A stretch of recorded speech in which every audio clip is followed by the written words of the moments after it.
Di episode kemarin kita sudah tahu kalau Andreas belajar membuat ramuan. Kalian penasaran dengan kelanjutan ceritanya?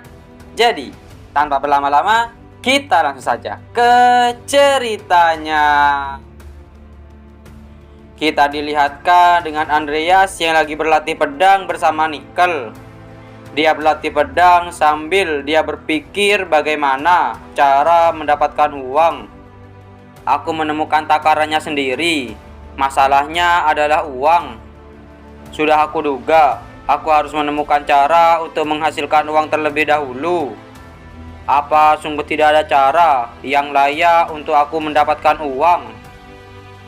Setelah selesai latihan pun, Andreas masih memikirkan tentang uang. Satu-satunya ide yang kupunya sekarang adalah dengan memohon-mohon minta uang pada adikku. Soalnya dia mengirimkan surat yang isinya dia merindukanku. Bukannya ini hal yang sama persis yang dilakukan oleh Andreas yang sebelumnya. Mau seberapa brengseknya dirimu, bukan begini cara untuk menghasilkan uang. Dengan tiba-tiba ada seseorang yang sedang membicarakan Andreas. Tumben dia berjalan-jalan sambil membawa buku. Apa dia akhirnya menekadkan diri untuk niat melakukan sesuatu? Bahkan jika dia berubah, tidak mungkin kepribadiannya yang sampah itu bisa diperbaiki. Ternyata yang sedang membicarakan Andreas itu adalah Dian Alven. Dia sang penyihir jenius dan nona muda dari keluarga Alven. Di sisi Andreas, dia berpikir tentang nasib dirinya.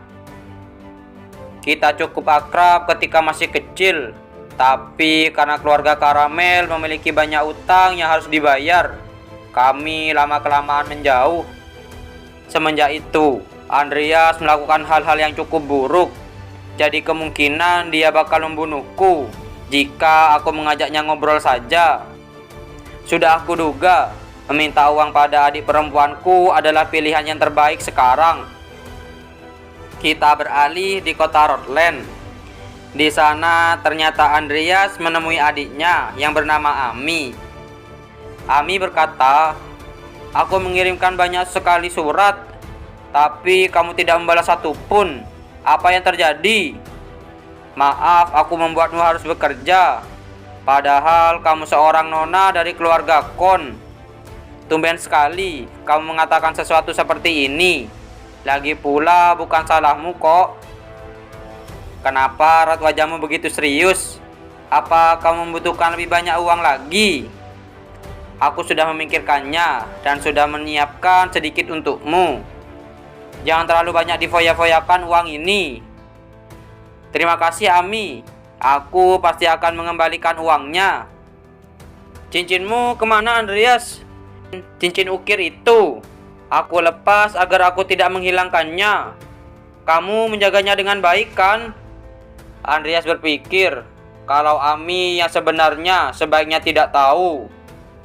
Ami berkata pada Andreas, "Kamu tidak melakukan itu kan? Apapun alasannya, kamu seharusnya tidak boleh. Aku minta maaf. Keluar. Aku tidak mau melihatmu lagi." "Tunggu. Jangan pernah ke sini. Kamu tidak usah mengembalikan uangku lagi. Aku pasti akan mengembalikannya." Setelah itu, Ami marah karena cincinnya dijual oleh Andreas. Andreas bergumam, pasti itu adalah barang yang sangat berharga baginya. Baru kali ini aku melihat Ami marah besar. Aku harus mendapatkan kembali cincin itu secepat mungkin. Apa artinya hidup kalau hanya sekedar ada saja di dunia ini? Aku juga tidak bahagia saat aku bertahan hidup sendiri waktu itu. Aku harus berusaha dengan segala yang aku punya. Kita beralih di laboratorium eksperimen. Di sana ada Andreas dan Lucia yang sedang melakukan eksperimen. Menggunakan waktu luang untuk berlatih dan melakukan eksperimen itu cukup melelahkan. Tapi terkadang dia membantu dan membuat segalanya berjalan lebih cepat. Aku merasa sepertinya hanya aku yang bekerja di sini. Dia selalu membuatku marah. Dengan tiba-tiba Lucia berkata pada Andreas, kurangi jumlah dari mata rata dan tambahkan jumlah dari esensi pohon todos. Baik. Dan setelah itu Andreas mencampur semua bahan-bahan tersebut. Aku melakukan ini karena uang, tapi kerjasama memang hal yang terbaik. Setelah Andreas mencampur semua bahan-bahannya, dan pada akhirnya Andreas berhasil menciptakan ramuan peningkatan tingkat menengah. Lucia terkejut karena tiba-tiba Andreas berdiri. Apa yang terjadi? Apa kamu gagal lagi? Ini berhasil. Sistem memberitahu bakat penyembuh ramuan tipe buff telah didapatkan. Probabilitas evolusi dari tipe buff kelas biasa menyeduh ramuan adalah 32% telah terpenuhi. Target dapat evolusi probabilitas dari malaikat Lucifer, peningkatan 55%. Andreas berpikir kalau dia bisa mengevolusi trait. Apa artinya aku bisa mengevolusi apapun jika kondisinya terpenuhi? 32%, itu bahkan lebih rendah saat aku mengevolusi vampir. Ini menakjubkan, bahkan tidak ada efek samping. Di sana, Lucia berkata pada Andreas, mari buat permintaan pada komite penilaian ramuan sekarang juga. Aku bisa melakukannya sendiri, karena aku sudah mengerjakan ini sendirian. Aku akan sibuk dengan ujian tengah semesterku mulai besok. Jadi kamu sengaja bermalas-malasan. Kita beralih di tempat vampir berada. Di sana dia bergumam, Andreas, apa yang kamu lakukan? Seluruh tubuhku terbakar dan kesakitan. Tapi aku merasa ada sesuatu di dalam rasa sakit ini. Kita dilihatkan dengan kereta di sana. Di dalam kereta tersebut ada Andreas. Jika ini Lucia, dia dapat lulus dengan mudah pada ujian pertama. Setelah itu, ada Magic Tower sebagai tempat terakhir ujian. Aku telah banyak berlatih jadi ahli pedang dan necromancer. Tidak masalah, asal aku dapat lolos ujian setengah semester ini. Dan evolusi vampir akan selesai. Jadi aku bisa memeriksa kondisinya. Aku akan beralasan ketika aku kembali. Jadi aku bisa melihat kondisinya. Di depan Andreas, di sana ada seorang anak yang sedang mengobrol. Menurutmu ujian tengah semester kali ini itu apa? Permintaan dan anggota grup akan diacak. Jika kamu beruntung, itu akan mudah. Tidak peduli dengan siapa, itu bukan masalah. Tapi tidak semudah itu. Bagaimana jika kamu satu grup dengannya? Dengan tiba-tiba ada seseorang yang berkata, kita akan sampai di lokasi pelatihan dalam 1 menit. Semuanya bersiap-siap. Dan akhirnya kereta itu pun berhenti di tempat pelatihan.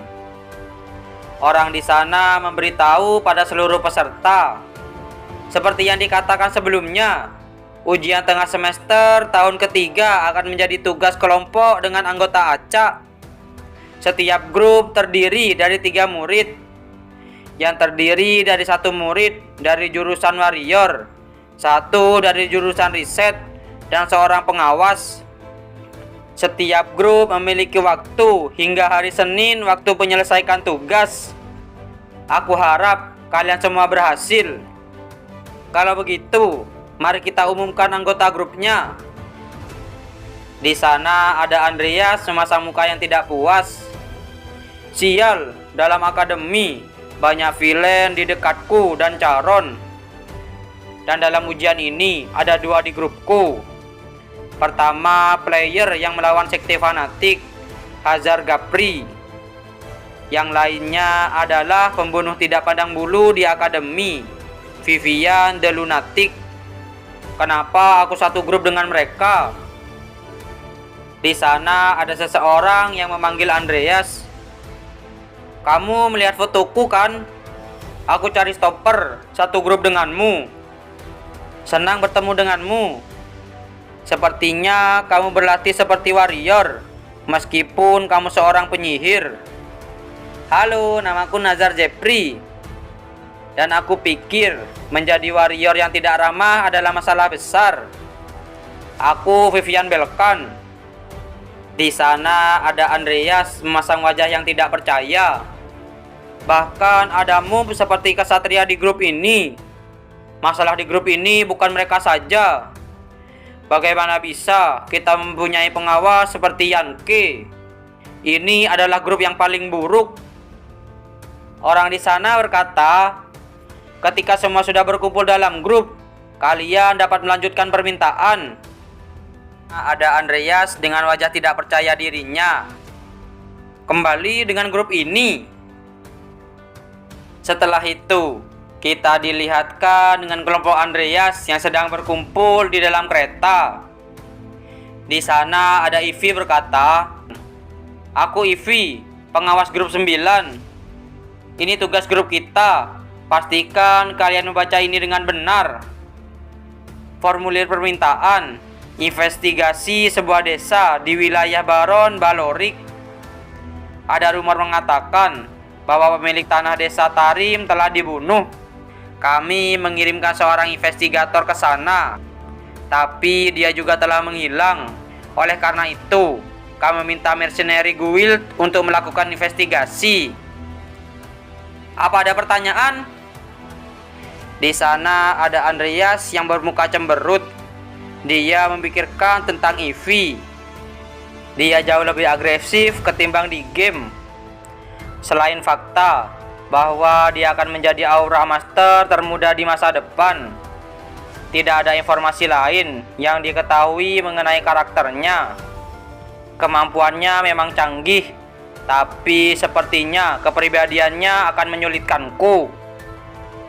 Ivy berkata, "Aku dengar kepala rumput laut di sana bosan bermain sebagai seorang kesatria.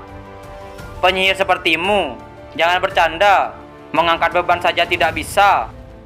Aku tidak ingin mendengar itu dari orang yang perlu mengunyah pedang untuk tetap tenang. Aku tidak bisa merokok di sini. Apa kamu ingin aku gigit? Setelah itu, kita dilihatkan dengan sebuah kota di sana, dan juga ada kelompok Andreas. Setelah kelompok Andreas masuk ke istana, di sana ada Baron Balorik. Dia berkata, "Terima kasih karena sudah mau jauh-jauh ke sini. Memang disayangkan karena ada insiden ini. Tapi akan aku jelaskan situasinya secara singkat. Tuan tanah desa Tarim adalah keponakanku. Dia adalah seorang baronet, tapi dia tidak punya keluarga. Itu adalah semua informasi yang aku ketahui. Terima kasih atas detailnya." Dengan tiba-tiba pelayan di sana berbisik pada Bolonik. Di sana Andreas memandang mereka berdua dengan tatapan mencurigakan. Dan di sana Bolonik setelah dibisikin oleh pelayan, dia berpikir dengan serius. Dan lalu Bolonik berkata, "Aku perlu melakukan sesuatu, jadi aku permisi dulu. Maafkan kelancangan kami, tuan muda kami sedang sakit." "Tidak apa-apa, kami sudah mendengar detailnya. Kami akan segera pergi." Pelayan di sana menatap kelompok Andreas dengan tatapan dingin. Dan akhirnya kelompok Andreas pun pergi dari tempat tersebut. Di sana Ivy berkata, "Terima kasih karena sudah menjaga perlengkapan kita." Dia tenang sekali, padahal keponakannya itu menghilang. "Hai kepala rumput laut, apa itu alasanmu menyuruh kami pergi hari ini juga?" "Iya, ada banyak hal yang mencurigakan, terutama di bagian investigator yang menghilang itu. Sepertinya mereka mengarang cerita itu, dan rasanya aneh. Mereka baru mengirim satu investigator, padahal kejadiannya sudah sebulan yang lalu. Tapi yang paling mencurigakan adalah gerak-gerik pelayannya. Kita dilihatkan Saat pelayan di sana berkata pada Ivy, "Kalau kalian pergi sekarang, kalian mungkin bisa tiba di sana sebelum malam. Akan lebih baik kalau kalian istirahat dan berangkat besok. Terima kasih atas penawaranmu, tapi aku harus menolaknya. Tugas kami adalah yang utama." Di sana Andreas bergumam, "Setelah kita menolak untuk bermalam di sana, tampaknya seperti tampang orang yang gagal menjalankan rencananya. Yang paling utama, mereka semua terlihat gugup. Mereka gemetaran.